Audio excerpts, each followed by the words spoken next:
आज हम सवाल करने जा रहे हैं। सबसे वेरी वेरी इंपोर्टेंट प्रश्न है। तो देखिए यहाँ पर आपका एग्जाम्पल्स का क्वेश्चन ज्यादा पूछ रहे हैं। इंपोर्टेंट सवाल है क्लास 10 का। उदाहरण नंबर 1। तो आपका सवाल दिया गया है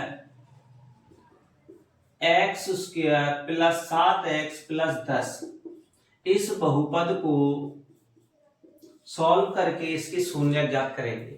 तो पिछली वीडियो में मैंने आपको 2.1 का पहला 2.2 का पहला सवाल बता चुके हैं। तो आज हम बात करने जा रहे हैं। इंपोर्टेंट सवाल है, वेरी वेरी इंपोर्टेंट है। उदाहरण नंबर 1 सवाल दिया गया है। तो x square plus 7x plus 10 ये पेपर में आने वाला सवाल है, इंपोर्टेंट सवाल, इसको नोट कर लीजिएगा। तो इसके बहुपद के शून्य जब ज्ञात करेंगे तो ज्ञात करने के लिए इस बहुपद की सबसे पहले क्या करेंगे, तुलना द्विघात बहुपद से। तो यहां पर लिखेंगे द्विघात बहुपद। द्विघात बहुपद का व्यापक रूप क्या होता है, ax square plus bx plus c। ये पिछली वीडियो में मैंने बताया आपको। तो ये बहुपद का व्यापक रूप है, इससे तुलना करेंगे। तुलना करके इस बहुपद को नोट किया जाएगा, ठीक है। तुलना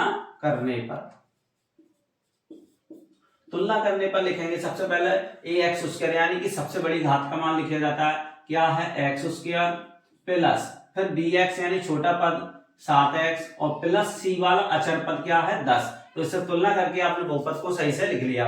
अब तुलना करने के बाद जब लिख लिया तो अब इसको क्या करेंगे, सॉल्व करने के लिए यहाँ पर क्या करते हैं, मैंने फॉर्मूला आपको बताया था रब वर्ग में। a का मल्टीप्लाई किसमें करते हैं, c, यानी a की वैल्यू का मल्टीप्लाई c की वैल्यू में किया जाता है। तो आपको करना है, यहाँ a की वैल्यू कितनी है, यहाँ पर 1 और c की वैल्यू कितनी है 10, यानी 10 का गुणा करेंगे 10 एकम कितना है आपके पास 10 का गुणा किया तो 10 एकम 10 आया ना। अब क्या करना है, यहाँ पर देखिए बीच में जो पद दिया गया कितना है 7x आना है। तो क्या आपका यहाँ पर जो संख्या दो बनती है गुणांक में, मैंने पहले ही बताया था कि इन दोनों को जोड़ने पर या घटाने पर यदि आपकी बीच वाली संख्या बनती है तो यहीं से सवाल को सॉल्व किया जा सकता है। तो यहाँ जोड़ने पर देखिए 10 और 11 होता है और 10 में से घटाओ तो 9 बचता है। तो बीच वाली संख्या 7 लानी है आपको। अब आपको क्या करना है, ऐसी कोई भी संख्या आपको अपने मन से नहीं रखना है जो हमारी बीच वाली संख्या 7 बन जाए। आपको सिर्फ इसी गुणांक से ली जाती है संख्या। तो आपके देखिए बराबर में कितना है 10 किसके पाड़े में आता है, 2 के पाड़े में, यानी 2 पंचे 10 होता है, 2 पंचे 10। तो 2 का गुणा 5 में किया, 5 दूनी 10 होता है। अब 5 और 2 को जोड़ घटाने पर देखेंगे तो 7 कैसे बनेगा, जोड़ने पर। तो बेटा देखिए 2 और 5 कितना होता है 7, ठीक है। आपको यहाँ पर अपने मर्जी से कोई भी संख्या आपको नहीं रखनी है, सिर्फ गुणा करने पर जो संख्या बनती है वहां से ला जाते हैं, ठीक है। तो 5 और 2 7 होगा, 7 बन गया। अब 7 के साथ में x को गुणांक कितने का, x का गुणांक है तो 2 के साथ में x का गुणांक लिख लो और 5 के साथ में लिख लो। तो कितना बन गया 2x प्लस 5x कितना होता है 7x। अब इस गुणांक को यहाँ कहां रख देंगे, 7x को हटा के। तो यहाँ इस कोष्ठक को लाइए तो लिखिए x स्क्वायर और 7x को हटाने पर क्या लिखेंगे 2x, किस में रखेंगे कोष्ठक में। यदि आप कोई भी संख्या कोष्ठक में रखते हो तो सवाल कभी गलत नहीं होगा। और प्लस 10 का 10। आप कोष्ठक को खोलेंगे, कोष्ठक के बगल से किसका चिन्ह है, प्लस का। मैंने पहले बताया था आपको कि यदि कोष्ठक के बगल से माइनस चिन्ह होता है तो हमारी कोष्ठक के अंदर की संख्या चेंज हो जाती है, ठीक है, चिन्ह बदल जाता है। तो यहाँ x स्क्वायर प्लस के 2x और प्लस प्लस प्लस का 5x और प्लस कितना है 10, ठीक है। अब यहाँ देखिए 2 जोड़े बन चुके हैं आपके, पहला जोड़ा दूसरा जोड़ा, 2 जोड़े तैयार हो चुके हैं। अब यहाँ पर दोनों जोड़ों में से संख्या कॉमन लेंगे। यहाँ पर x की पावर 2, इधर x की पावर कितनी है 1, तो यहाँ दोनों में से कितना x लेंगे 1।